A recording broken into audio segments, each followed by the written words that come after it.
আজ আমি করেছি ফ্রাইড রাইস।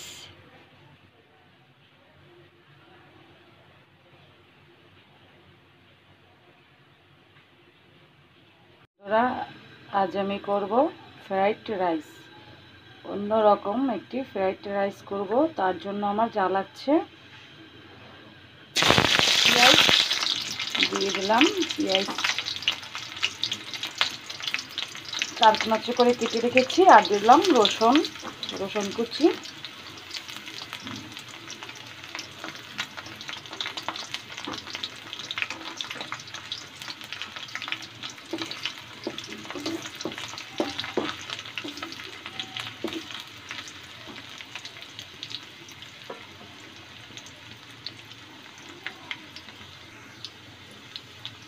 রসুনটা আমি ভেজে নেব হালকা করে।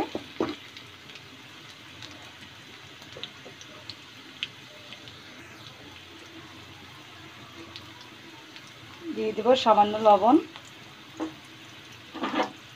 আর দিয়ে দেব মটরশুঁটি, বরবটি।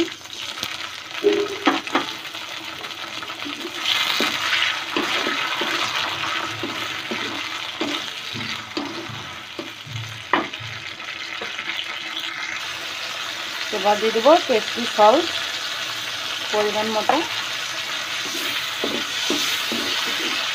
খুবই সহজে কম সময়ে ফ্রাইড রাইস রান্না করব আমি।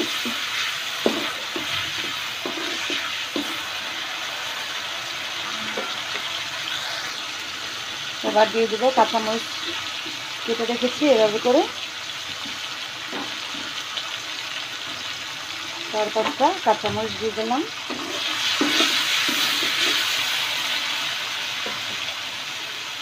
এবার দেব সয়া সস,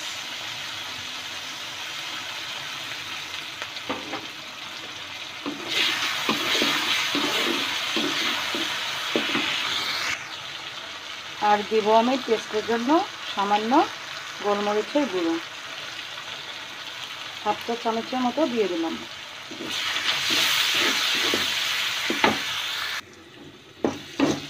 হয়ে গেছে আমার এটা। এখন আমি রাইস দিয়ে দিব।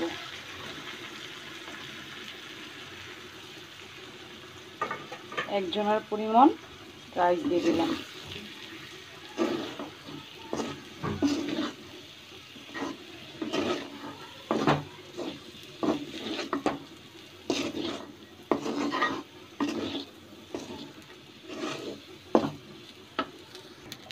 আমার রাইসটা নেড়ে ঝরঝরা হয়ে গেছে। দেখেন কি সুন্দর ঝরঝরা হয়ে গেছে। রাইসটা আমার রান্না করা ছিল। আর একটু সামান্য আমি দিয়ে দিচ্ছি সয়া সস।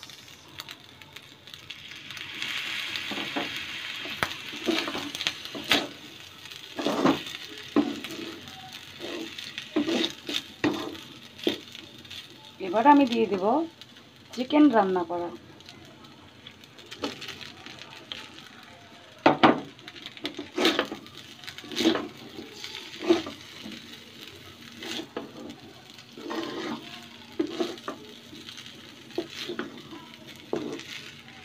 এর জন্যই বলেছি অন্যরকম ফ্রাইড রাইস। বাচ্চাদের খুবই পছন্দ হবে।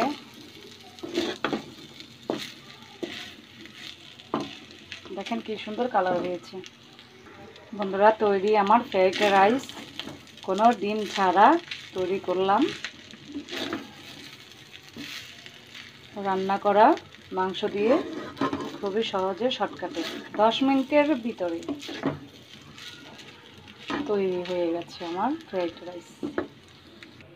তৈরি আমার ফ্রাইড রাইস খুবই সহজে কম সময়ে ঝামেলা মুক্ত ছাড়া।